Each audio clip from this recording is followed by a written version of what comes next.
Hola, ¿qué tal? ¿Cómo les va? Qué gusto saludarles nuevamente desde aquí, desde este foro de mi casa universitaria, la Universidad Politécnica de Querétaro, Televisión. Esto es En Entrevista con Raúl Moreno, un capítulo más de esta muy grata experiencia profesional. Y hoy realmente celebro de esta profesión la oportunidad que nos da de conocer, de conversar con personajes de este Querétaro nuestro, pues del calibre, permítame el coloquialismo, de una persona como la que hoy nos acompaña, me refiero a la doctora Mariela Ponce Villa, quien es, para fortuna de los queretanos, presidenta del Tribunal Superior de Justicia del Estado de Querétaro. Doctora, bienvenida. Qué Muchísimas gusto gracias. tenerla aquí. Gracias, el gusto es mío. Gracias por la invitación, don La Raúl. verdad es que ya nos habíamos tardado de tenerla, pero ya ve que se atraviesa la veda electoral Así es, así y es. que luego a mí me parece un sinsentido, porque la Claro. gente no es tonta y creo que la gente tiene claro y definido en muchas ocasiones sus preferencias electorales en este caso. Pero bueno, Claro, y además nosotros como Poder Judicial estamos muy alejados de todos esos sí, temas claro. políticos, no tenemos programas gubernamentales y lo que informamos son cuestiones en beneficio de los justiciables.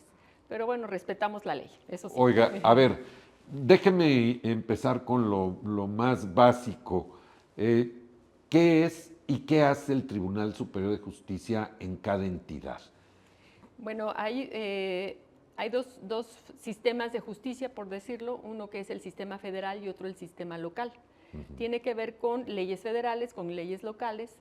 En toda la República Mexicana está presente el Poder Judicial de la Federación. Están distribuidos por circuitos. Aquí en Querétaro les corresponde el circuito 22º. Y en cada uno de los estados tenemos un Poder Judicial en donde está el Tribunal Superior de Justicia, los consejos de la Judicatura, y que atendemos lo que se denomina la justicia cotidiana, el día a día de los problemas que va enfrentando una persona que tengan que ver con problemas jurídicos. ¿A qué me refiero con la justicia cotidiana? El señor que no quiere pagar la pensión alimenticia de los niños, el divorcio, que ya dos personas quieran separarse, custodias, todo lo que tiene que ver con familias, sucesiones, ya sean testamentarias, intestamentarias, o muchos actos mercantiles, como por ejemplo el clásico de préstamo de dinero y que se firma un pagaré y después no quiere pagar el deudor, o el acreedor falsifica o altera el documento. Son problemas del día a día, y también la comisión de delitos de fuero común, el robo, lesiones, homicidio, feminicidio, secuestros que sucedan en lo local. Materia laboral también la conocemos, las relaciones o los conflictos obrero-patronales. La materia mercantil ya la mencioné, y son todas las áreas de las que conocemos: civil, laboral, mercantil, familiar, penal, y también tenemos la materia constitucional. Oiga, doctora, en sí es un colegiado que tiene que ver con todo lo que son actos jurídicos en una sociedad. Sí, el Tribunal Superior de Justicia se compone por un órgano colegiado, como bien lo ha dicho. En Querétaro somos 13 magistrados, y el Tribunal Superior de Justicia conoce de lo que se denomina la segunda instancia, es decir, cuando en primera instancia se lleva un procedimiento de los que he mencionado y una de las partes está inconforme con la resolución del juez, presentan un recurso de apelación. Ese recurso se va a una segunda instancia, que es justo los magistrados que integran el Tribunal Superior de Justicia. Estamos divididos en 4 salas. Hay una sala civil, 2 salas civiles, perdón, una sala familiar y una sala penal. Y una sala penal.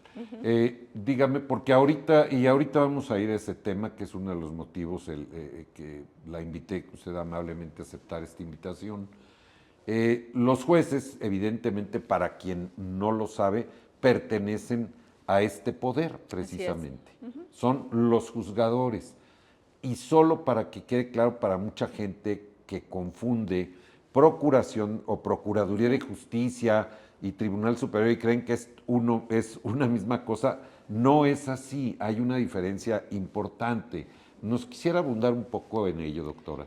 Sí, cuando hablamos de procuración de justicia tiene que ver con la investigación de los delitos.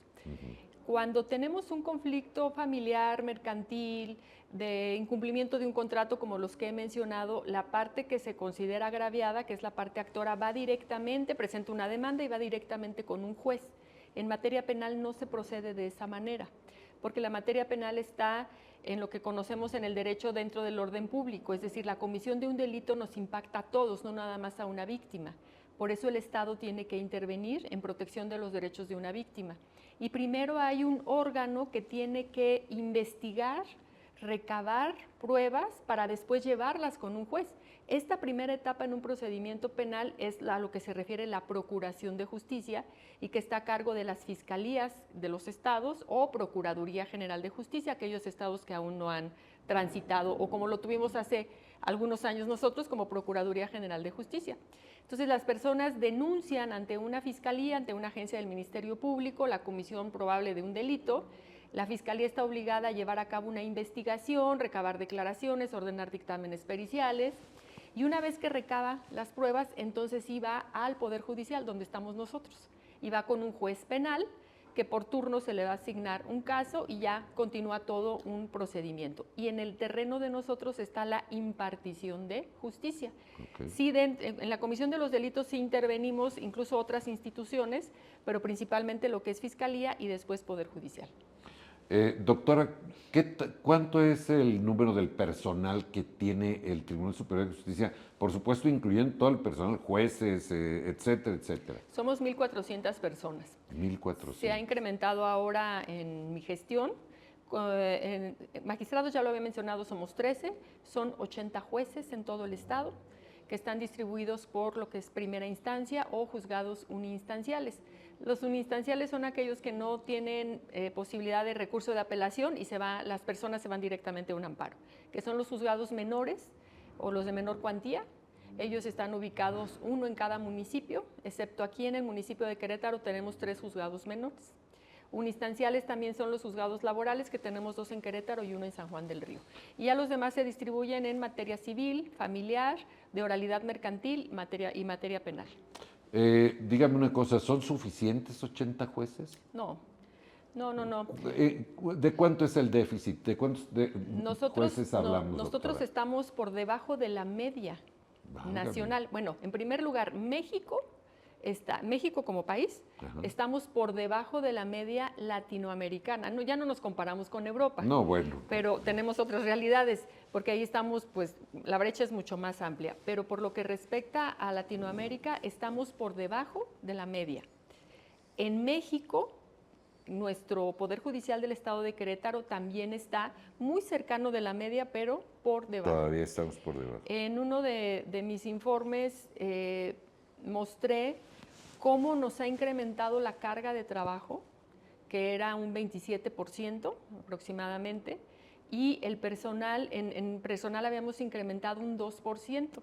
Y ese 2% es mucho porque acabábamos de implementar la justicia laboral. Los conflictos obrero-patronales Sí. antes no eran del conocimiento del Poder Judicial. A partir de octubre del 2021 ya son de nuestra competencia y ahí se tuvieron que abrir 3 juzgados, 2 en Querétaro, 1 en San Juan del Río, los jueces con su personal y eso nos incrementó nuestra plantilla. Pero no incrementó para atender los problemas de la justicia familiar, de la penal, de lo que ya tenemos, sino para dar respuesta a esta nueva competencia que se asignó a los poderes judiciales. O sea, tenemos un déficit importante. No, muy fuerte, muy fuerte. O sea, si queremos que la justicia sea rápida. Ahora sí que, como dice la letra de la Constitución, pronta y expedita. Pronta y expedita. Son varios factores por los cuales ese derecho constitucional no es una realidad, no es atribuible exclusivamente a los poderes judiciales. Claro. Porque debemos de tomar en cuenta la cantidad de trabajo que tiene un juzgado, que a veces es imposible que cumpla con los plazos legales. Yo lo que me he propuesto en mi gestión es justo eso, de qué manera podemos ir acortando los tiempos para que al menos por una gestión inadecuada del juzgado no se alargue un procedimiento. Y lo he logrado, cada vez me reúno con los jueces, estamos revisando sus números, no nada más revisándolo, les he enseñado, les hemos llevado, les hemos acercado pláticas sobre administración, sobre gestión, porque a veces el juez pensamos que nada más se prepara para lo jurídico. Si soy juez civil, toda la materia civil que es muy amplia, o si soy penal, que es mi materia y me gusta mucho, pues nada más conocemos de teoría del delito, de la responsabilidad, de la pena, etcétera, pero no. Como titulares tenemos que saber gestionar cargas de trabajo, tener climas laborales sanos. Entonces todo eso se lo he acercado a los jueces y hemos logrado reducir, principalmente en materia civil familiar, que es donde tenemos los porcentajes más altos de procedimientos y donde yo encontré mayor retraso, mayor carga de trabajo. Hemos logrado acortar tiempos para resolver en tiempos razonables al justiciable. ¿Qué cuidamos o qué cuido yo de esta materia? Que, por ejemplo, una promoción que ingresa al juzgado se acuerde dentro de los 8 días hábiles que nos permite el Código de Procedimientos Civiles. Y acabo de tener junta esta semana, el martes. De hecho, la próxima semana actualizamos nuestros indicadores en la página, en un ejercicio de rendición de cuentas constante, cuánto resuelven los jueces y cuánto tienen pendiente. Y ahí me encuentro números muy, muy favorables, la verdad. Traemos juzgados civiles, 3 juzgados civiles que reportan 0 promociones pendientes, vencidas, es decir, que estén más allá de esos 8 días. Un juzgado nunca está en ceros, nunca, jamás. Por supuesto. Nunca. Pero a lo que me refiero es que las promociones no tarden en acordarse más allá de los 8 días. Y si existe un caso, que los existen, que sea por razones justificadas. A veces en una promoción solicitan 4, 5, 6 puntos que genera un acuerdo muy voluminoso y mucho estudio, mucho análisis por parte del juez. Entonces ahí podríamos justificar que se exceda más allá de los 8, pero nunca más de 15 o 30 días hábiles, por ejemplo, para una promoción. Eso es inadmisible. O las sentencias, los códigos nos dan un plazo muy corto, 15 días para dictar una sentencia, en donde hoy la litigiosidad está muy alta, a veces son tomos y tomos de expedientes que tiene que estudiar un juez y que es preferible que tenga el tiempo suficiente de análisis para resolver adecuadamente la controversia. Y dentro de estos plazos también lo que cuido es que no estén excedidos en demasía. Entonces traemos muy buenos números a partir de nuestra gestión. Pero como comentaba, el retraso en la impartición de justicia se debe a varios factores. Y uno de los factores, si bien es cierto, puede ser la falta de personal. Nosotros en el Poder Judicial no nos cruzamos de brazos a decir, pues como no tengo presupuesto, pues ni me modo falta justiciable, personal. ni modo justiciable, a ver cuánto sale tu caso. No. Somos muy creativos y les digo, a partir de la gestión hemos eliminado cargas de trabajo al personal que no eran necesarias. Por ejemplo, nosotros tenemos controles internos que llamamos libros de gobierno, en donde se registran todas las causas y se da un seguimiento.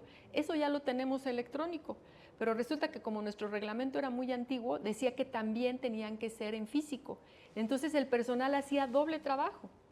Eliminamos los libros físicos para que entonces mejor el acordista se dedique a hacer acuerdo de promociones. Claro. O también hemos logrado mucha colaboración con otras instituciones. Tenemos firmados una cantidad importante de convenios para que se permitan las comunicaciones electrónicas. Los jueces hacen muchos requerimientos a otras dependencias.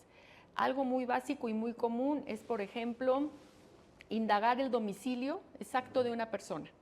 Mandan requerimientos al municipio, al INE, a donde se expiden las licencias, mandan distintos oficios para localizar a alguien. Para que la dependencia diga, esta persona me aparece con un determinado domicilio. Porque se da domicilio. mucho eso, perdón por el paréntesis, doctora, pero al menos yo he escuchado de varias personas, no, es que no han procedido a entregarle el citatorio porque pues ahí no lo encuentran. Sí, se hace ese ejercicio, pero eso nos llevaba, don Raúl, un aproximado mínimo de 2 meses de que el procedimiento se paraliza, mínimo.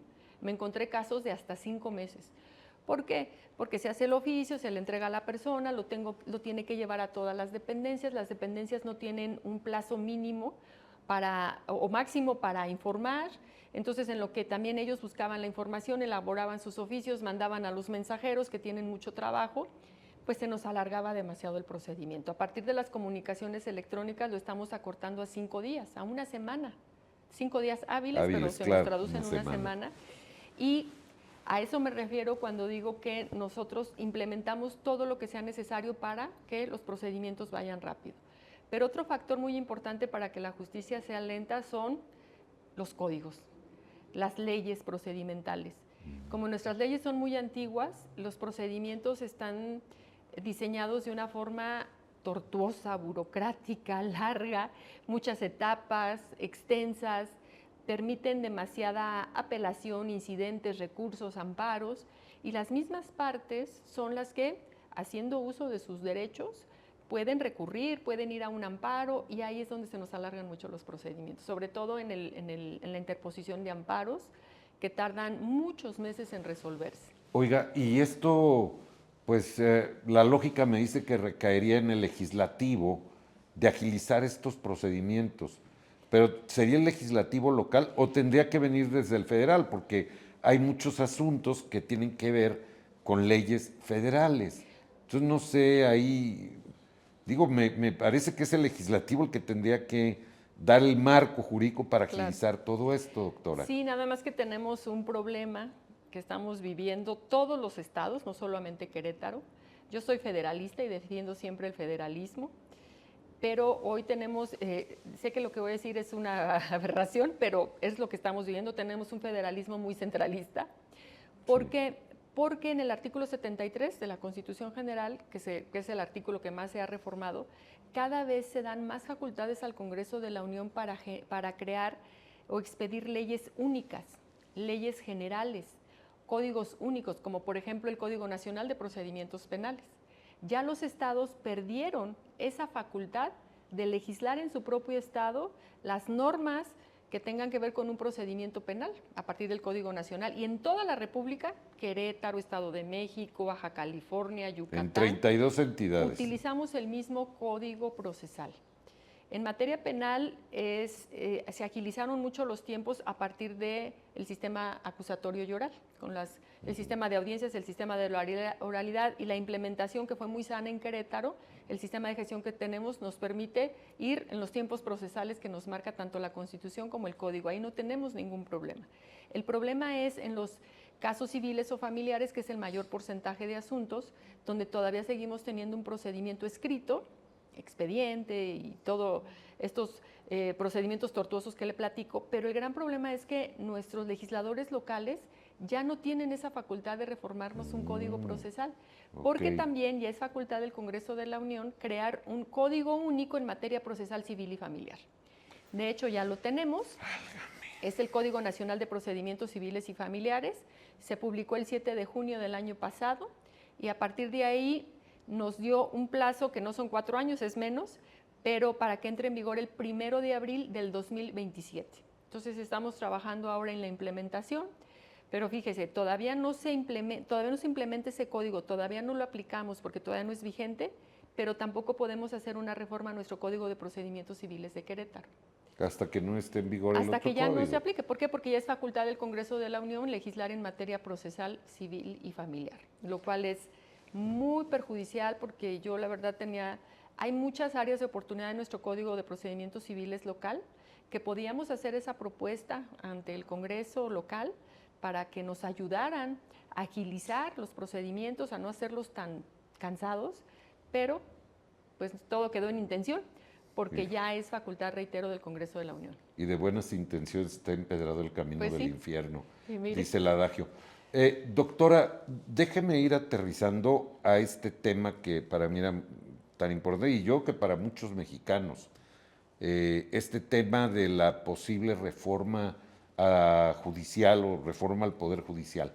¿Qué pasa con eso, doctora? Porque para muchos primero no nos queda claro, no conocemos el contenido de la iniciativa al respecto, realmente lo conocen los juristas, quienes están inmersos en este mundo que para muchos mexicanos, incluido yo, es como aparte, ¿no? Por el lenguaje incluso, etcétera.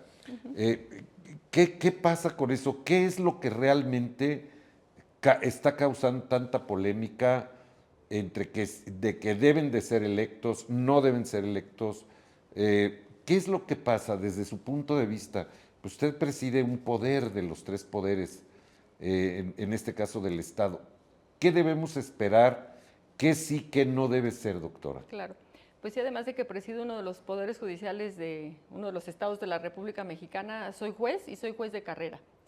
Y cuando le comentaba hace un rato, en agosto de este año cumplo 30 años en mi institución, cuando yo estuve en el Instituto de Especialización Judicial, estoy hablando de 1997, en ese equipo instauramos la carrera judicial, se diseñó, estaba de presidente Sergio Herrera Trejo, incluso fue a inaugurar la carrera judicial o el sistema de carrera judicial el entonces gobernador Enrique Burgos García, Sí, lo recuerdo perfecto, y desde entonces tenemos un sistema de carrera judicial aquí en Querétaro. Yo soy producto de la carrera judicial, yo concursé para poder ser juez. ¿Y qué es lo que tiene esta reforma? Son varios aspectos, algunos que tienen que ver con cuestiones muy técnicas, incluso con el juicio de amparo, pero lo que está impactando mucho son dos aspectos muy importantes. Número uno, la elección por voto directo y secreto bueno, me voy desde lo más alto, ministros, magistrados, jueces, tanto del ámbito federal como del local. Aquí en lo local no tenemos ministros, pero sí magistrados y jueces.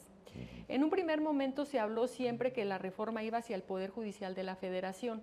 Sin embargo, cuando se presenta la iniciativa por parte del presidente de la República el 5 de febrero de este año, leemos la reforma y nos damos cuenta que nos incluyeron. También a los locales, estados, sí. En el 116 fracción tercera viene la propuesta de reforma para que todos los magistrados y los jueces del Poder Judicial sean elegidos a través del voto directo, y para ello tendrán que hacer campaña e ir a un día de elecciones como votamos para nuestros gobernantes. Ese es el primer tema. Y el segundo es que dicen que desaparecen los consejos de la judicatura. No desaparecen, creo que crean una burocracia mucho más amplia, dividen las funciones y crean un tribunal de disciplina y a la par un órgano de administración de los poderes judiciales, que justo la disciplina y la administración la tienen hoy los consejos de la judicatura. Usted preside el consejo. El consejo de la judicatura.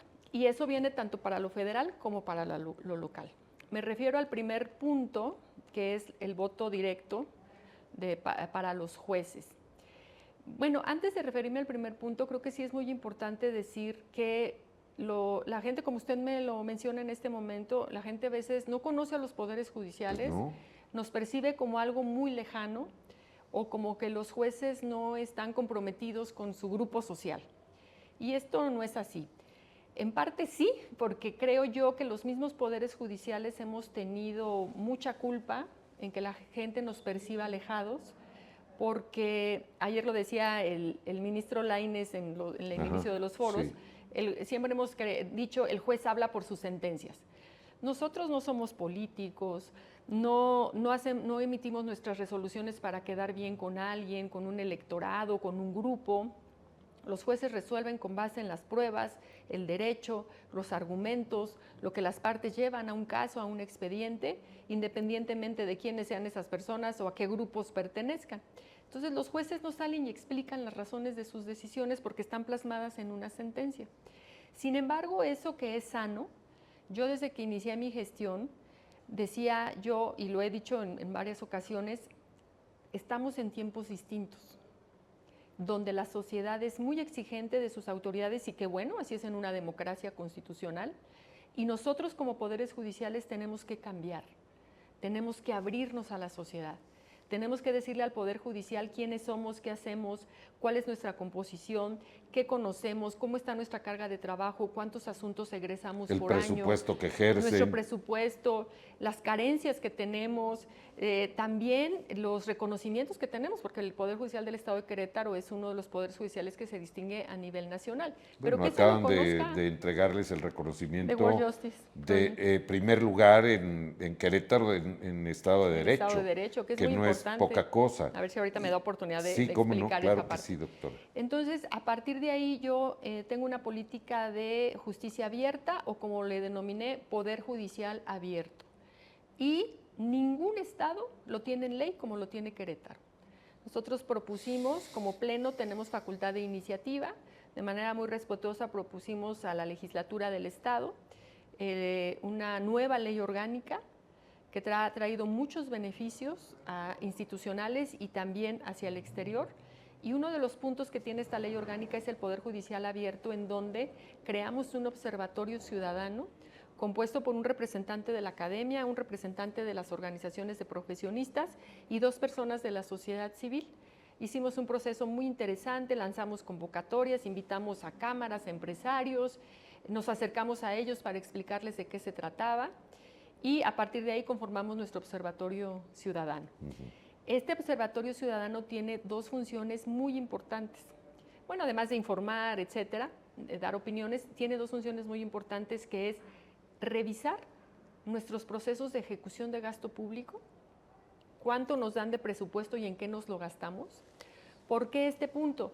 Porque la gente siempre nos dice, oye, no sale mi caso, ¿por qué no pones más jueces? ¿Por qué no pones más actuarios? ¿En qué te gastas el presupuesto? Y la gente siempre percibe que un servidor público se va a servir, no va a servir a las personas, y se puede tener una idea errónea de cómo se ejerce el presupuesto. Entonces, que venga la sociedad y nos revise en qué nos gastamos el presupuesto que nos dan. Y el segundo punto muy importante de este Observatorio Ciudadano es que observen cómo se elige a los jueces.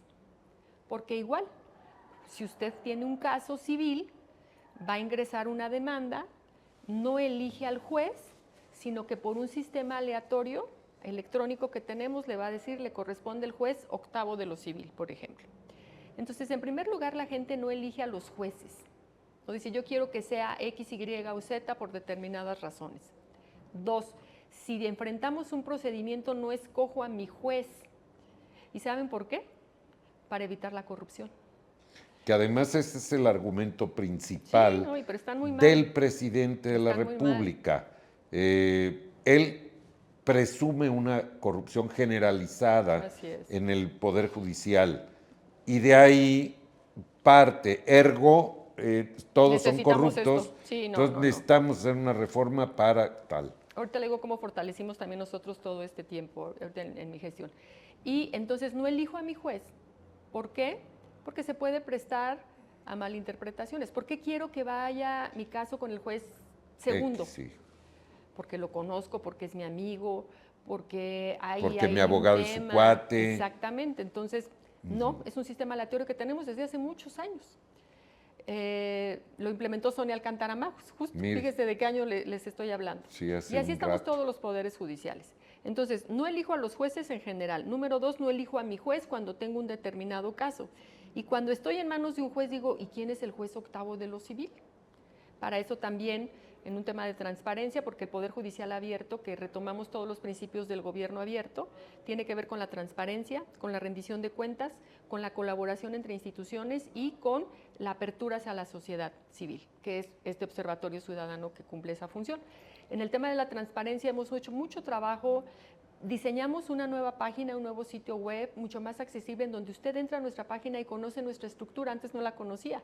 Y si mi caso está en el juzgado octavo de lo civil, yo voy no solamente a un directorio que dice el octavo civil está en determinado domicilio, sino que le doy clic y me despliega quién es el juez y cuál es su trayectoria, por qué está ahí, cuántos años lleva de carrera judicial, a través de qué concurso fue elegido, si es un juez ratificado o no está ratificado, o cuándo concluye su periodo.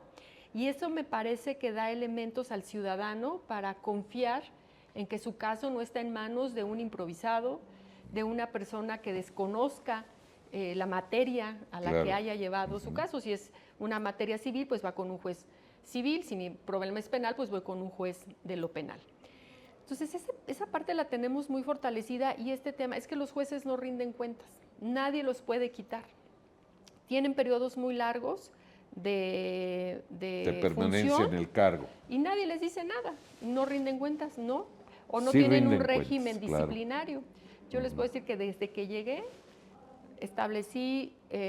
propuse acuerdos tanto al Pleno como al Consejo de la Judicatura, que se aprobaron acuerdos conjuntos para fortalecer nuestro sistema de responsabilidades. Ya después lo llevamos a la ley orgánica que nos aprobó la legislatura el 30 de septiembre del 2022.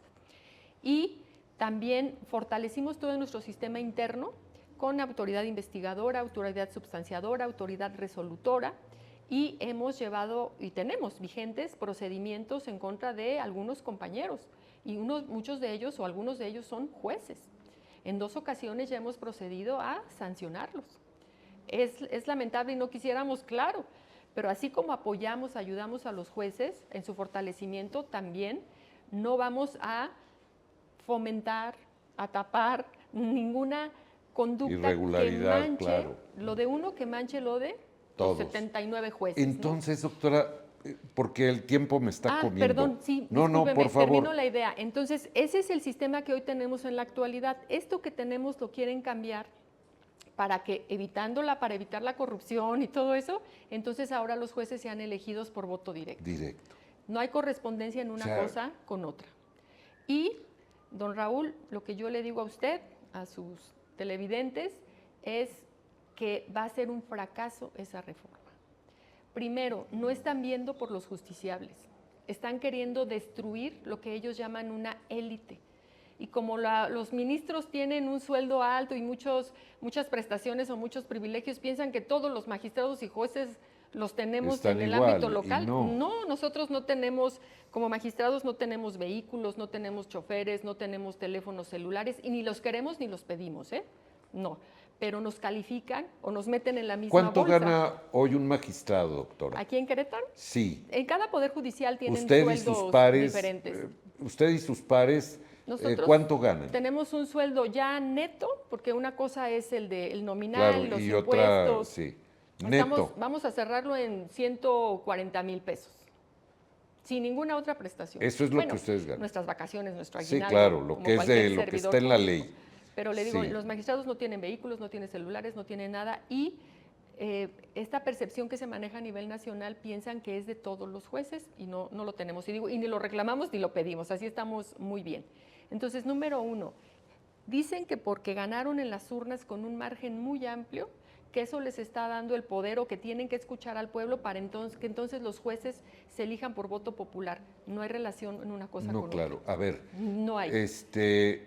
La gente, y no quiero ser ofensivo con la gente menos preparada académicamente, no tiene idea. No. Si muchos que somos profesionistas no sabemos, no conocemos el contenido de la iniciativa y cuáles son sus alcances y repercusiones, etcétera, ¿cómo lo va a saber lo que él llama, lo que el presidente llama el pueblo, eufemísticamente llama el pueblo? Por eso le digo que los están engañando, los están utilizando o están utilizando al pueblo, cualquier cosa que eso sea, para decir como nos están exigiendo que los jueces sean votados en las urnas, tenemos que cumplirles. Eso no es verdad.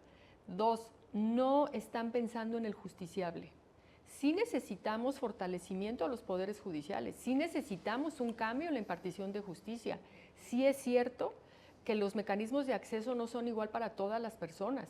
Tenemos muchas personas de escasos recursos que no van a un tribunal, que no van a un juzgado porque no tienen dinero, pero les quitaron esto indebidamente que les corresponde, tienen todo el derecho a su favor, ¿cómo van y lo ejercen ante un tribunal? Eso va a quedar igual. El hecho de que venga un cambio por jueces elegidos a través del voto popular no va a solucionar los problemas reales de acceso a la justicia. Estamos hablando de dos temas completamente distintos.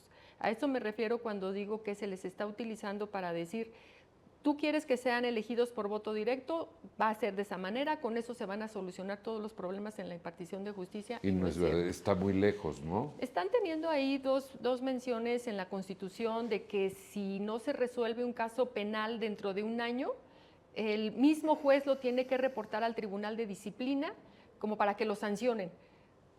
O sea, no saben por qué un caso se tarda más allá de un año. Como le decía hace un rato, y más en materia penal, la persona tiene derecho a ampararse incluso desde la orden de aprehensión, la vinculación a proceso, un desechamiento de pruebas, la misma sentencia, y ni modo que le neguemos ese derecho. Pero además hay algo que maniqueamente el presidente de la República no nos está diciendo. Toda la narrativa del sexenio fue la corrupción de jueces, magistrados, ministros, pero nunca el presidente habló de que muchas veces la corrupción es en el área de procuración de justicia, es decir, en los ministerios públicos, que vemos tristemente que con mucha facilidad los corrompen. Y entonces una mal elementada averiguación previa, cualquier tinterillo, la tira. Claro. Y a la hora que llega el juez, pues el juez tiene que decir pues, que se vaya. Y el malo de la película es el juez. Es el juez. Y el eso es lo es que no juez, nos han dicho. O sea, sí, claro. yo no veo, yo pienso sí que hay muchas cosas que arreglar, permítame el coloquialismo, claro. esto que usted acaba de señalar, y todavía hay mucha gente que no tiene acceso a la justicia por su condición de pobreza, y yo creo que hay muchas cosas que arreglar en este país, tanto en procuración como en impartición de justicia. Pero, vamos, este sexenio se postergó también el tema de la procuración de justicia. No puede ser incluso, que... A ver, el único caso importante que tuvo el fiscal general de la República fue el caso de Lozoya, y está en su casa. así es. O sea, vamos... Sí, como bien se dice, es todo un sistema. En materia penal es todo un sistema. Incluso me iría un poco más atrás, don Raúl, las policías. Sí, bueno, claro, Desde bueno. las policías Por preventivas, supuesto. que son los primeros respondientes que llegan al lugar del hecho, posteriormente llega a fiscalía una denuncia o un detenido, si no está bien elementada una carpeta, cuando llegue el juez la va a echar abajo. Y lo que escuchamos del presidente la semana pasada es, bueno, sí, algunas carpetas no van bien, pero los jueces son los que lo sueltan. Pues sí. Sí, porque no me das elementos. Ahí está la importancia del Estado de Derecho que usted comentaba hace un rato. Uno de los factores que analizan son los límites al poder.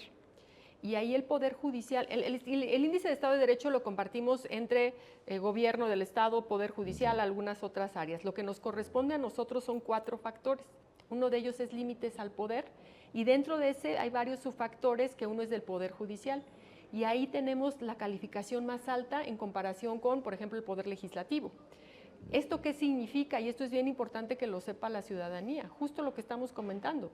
Si la Fiscalía actúa indebidamente en contra de un gobernado, si inventa pruebas o si van carpetas indebidamente conformadas, sin dato probatorio suficiente, los jueces lo que tienen que hacer en un Estado de Derecho es estar controlando ese ejercicio abusivo de poder que pudiera tener la Fiscalía, y entonces los jueces dicen, no ordeno una aprehensión, no lo vinculo a proceso, lo dejo en libertad, porque está ejerciendo controles adecuados para que no haya un abuso de poder en contra de los ciudadanos, que en materia penal tenemos que cuidar mucho esa parte. Oiga, doctora, ¿qué vamos a hacer? ¿Qué va a pasar? Porque toda la narrativa, tanto del presidente en funciones como la hoy presidenta electa, van en el sentido de que la reforma al Poder Judicial va porque va. No, y lamentablemente... ¿Qué va a pasar, doctora? ¿Qué va? A ver, pero en el día con día, ¿qué va a pasar? ¿Cuándo se va a implementar? ¿Qué va a pasar? ¿Todos los jueces van a tener que renunciar? ¿Los magistrados van a decir, pues renuncio, pido licencia, la figura que sea? Y luego, otra cosa, por ejemplo, me surge, bueno, si va porque va y va a haber elección de jueces magistrados, yo, juez actual, ¿me puedo postular nuevamente o no? Eso yo no lo tengo claro. Sí. Pero, ¿qué va a pasar, doctora? Mire, en primer lugar, la reforma va porque va. Y ayer para mí fue muy triste como juez y como juez de carrera el ver el primer foro en donde estuvieron los señores ministros y la Corte, a la que quiero mucho y respeto enormemente, pero yo escuché en la mayoría de los ministros un discurso de, bueno, vienen las elecciones, nada más que sea de manera escalonada. Sí, que sea de manera gradual. Respeta los derechos de los jueces y de los magistrados, que no sea, incluso el ministro Gutiérrez Ortiz Mena lo relacionó con temas económicos. Una reforma mal planeada y mal implementada te va a generar repercusiones económicas. Ahí es en donde podemos encontrar la posibilidad de que no repercuta a magistrados y jueces federales. Pero oigo, por ejemplo, también esto mismo que usted señala, que lo leí hoy por temprano todo, ¿sí? Y veo que la ministra Yasmín Esquivel dice que hay que tener mucho cuidado con que lleguen jueces impreparados. Sí, y que dices tú, bueno, la que presuntamente se robó la tesis y está diciendo esto, o sea, no puedo. Sí, y bueno, primero viene el esquema del Poder Judicial de la Federación, en donde está muy bien regulado en la reforma constitucional que ministros, magistrados y jueces federales tendrán que ser elegidos por voto popular. Da un plazo de 1 año a partir de la entrada en vigor para que, ahora como ya va a desaparecer el INE y se llama Instituto Nacional de Elecciones y Encuestas, si no mal recuerdo. Qué despropósito. Sí, que ese organismo se va a dedicar a hacer o organizar las campañas. Previo a ello y dentro de este año, el Poder Legislativo, el Congreso de la Unión va a proponer 10 candidatos, 5 los diputados, 5 Cámara de Senadores, 10 el Ejecutivo y 10 la Corte. La Corte. Van a revisar el Senado que reúnan los requisitos y después van a hacer una lista y van a decir todos estos se van a campaña. Lo pasan a este instituto, vamos a llamarle el INE o lo que es hoy el INE. Ellos organizan la elección que tiene que darse en junio del próximo año para que, como dice la iniciativa de reforma, los ministros, magistrados y jueces nuevos estén tomando protesta al inicio del periodo ordinario de sesiones, que es el 1 de septiembre. Sí, claro. Y dice el artículo transitorio que los ministros, magistrados y jueces federales actuales se dará por concluido su cargo una vez que tomen protesta a los nuevos. O sea, Y ahí el nos primero, hablan, el 30 de agosto, es la fecha límite. 31 de diríamos, agosto es la 31 de fecha agosto. límite.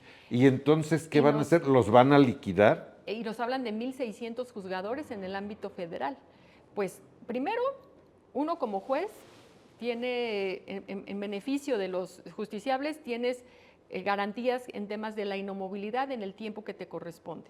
Si no tienes una enfermedad que te haga discapacitar. Si no falleces, si no llegas al retiro cuando te corresponda o no te quitan del cargo por haber cometido una falta grave, pues no hay otro supuesto ahora. Con esta reforma constitucional se crea ese otro supuesto y dicen automático se van los nuevos. Y dicen no se van a violar los derechos laborales, pues al menos a todos esos magistrados. Pues se y le jueces, violan los derechos humanos se les también, tiene que dar su liquidación. Laborales y humanos. Exactamente. Porque, a ver, o sea, yo me preparé, en el caso de usted, prácticamente usted estudió la carrera judicial. Sí, sí, es claro, juez de tengo carrera. De carrera, sí. Sí, ¿qué va? Y bueno, vamos, en lo local, me voy a mi casa y me Exacto. muero de tristeza, literalmente. No, además es lo que sabemos hacer porque siempre Me hemos voy a estado ahí mi en la casa y me muero de institución. tristeza porque pues, simplemente me quitaron mi trabajo. Y hay una disposición en nuestras leyes actuales que dice que cuando uno concluye el cargo por una cuestión ética y con lo cual estoy totalmente de acuerdo, durante 2 años no podemos trabajar Litigar. en materias de las que conoce el Poder Judicial. Claro. O sea, yo no puedo terminar hoy de magistrada, de juez y mañana presentarme en una audiencia ante uno de los jueces de los que usted fue jefa. Eso se entiende Claro, perfecto. por supuesto. Pero esa regla nos va a seguir aplicando. Y el tema de si los actuales pueden participar, sí lo permite la reforma constitucional, que de un magistrado, un juez Si federal, es que son propuestos si es que son propuestos, en, claro. en este tenor Pero mire, de lo don que Raúl, estamos haciendo. yo como juez me resisto, rechazo primero el voto popular para jueces y 2, si yo estuviera en ese supuesto, yo no levantaría la mano para decir, propónganme y me voy a ir a hacer campaña. O sea, yo no me veo así, sinceramente. Va en contra Es que la tarea es otra, de doctora. los valores y virtudes judiciales de un juez, de la función de un juez, de lo que tenemos que cuidar de los justiciables, de nuestra independencia, de nuestra imparcialidad. Va en contra de mis principios como juez y no lo haría jamás. Oiga, ¿y en los estados va a ser lo mismo? Ah, bueno, eso es el esquema federal. ¿Qué Ok. hay para los estados en la reforma? En el 116, fracción tercera, también dice, los magistrados y jueces de los poderes judiciales locales serán elegidos por voto directo y secreto. Dice, de acuerdo con las bases establecidas en esta Constitución para el Poder Judicial de la Federación. O sea, las bases ya están puestas también para lo local. Y luego agrega, en los términos y condiciones que establezcan las legislaturas de los estados. ¿Qué interpreto yo? Porque va a estar así sujeto a la interpretación, que igual aquí magistrados y jueces tendrán que ir a voto directo, que el Poder Ejecutivo, el Legislativo y el Judicial local tendrán que hacer sus respectivas propuestas de candidatos que reúnan los requisitos, el Congreso tendrá que revisar, que reúnan y decir, estos se van a elección, se va al órgano electoral a que organicen las elecciones y entonces ya, pues para el 1 de junio tendríamos que ir a votar. Lo que sí puede estar sujeto a cambio, como dice ahí, en las modalidades que establezcan las legislaturas locales, lo que puede estar sujeto a cambio es cuándo se va a hacer. 1 y 2, cuando vengan los nuevos, ¿se van a ir los vigentes? Porque eso no lo mencionaron para los estados, solo para la federación. Entonces, pues ya veremos aquí nuestro Congreso local cómo va a legislar, porque le dan 6 meses a las legislaturas locales, a los congresos locales, para que hagan las adecuaciones legislativas y regulen todo esto. Ay, doctora, qué panorama Sí, tan triste es muy para este lamentable país. créame, soy bien consciente y lo sostengo, sí necesitamos reformas, sí necesitamos fortalecernos, sí necesitamos otras leyes procesales, sí necesitamos generar mecanismos reales de acceso a la justicia de las personas que menos tienen, sí necesitamos muchos temas en la impartición Y de sí justicia. necesitamos más jueces. Y más jueces, claro. Claro, Pero si la no la solución, carga, para el que llegue va a ser lo mismo. y peor, porque no O conoce. peor, sí. Pero la solución que están proponiendo, que se elijan los jueces por el voto popular, no es la solución. Es una reforma que les va a fracasar y que, como le digo, los primeros engañados desafortunadamente van a ser ese pueblo que se supone que está exigiendo el voto popular de jueces, y cuando ese pueblo diga, sigo igual, no puedo entrar al mecanismo de acceso a la justicia o mis procedimientos están tardando más.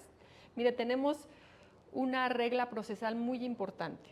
Usted es un juez que lleva un caso durante un año, pero hay un cambio en ese juzgado.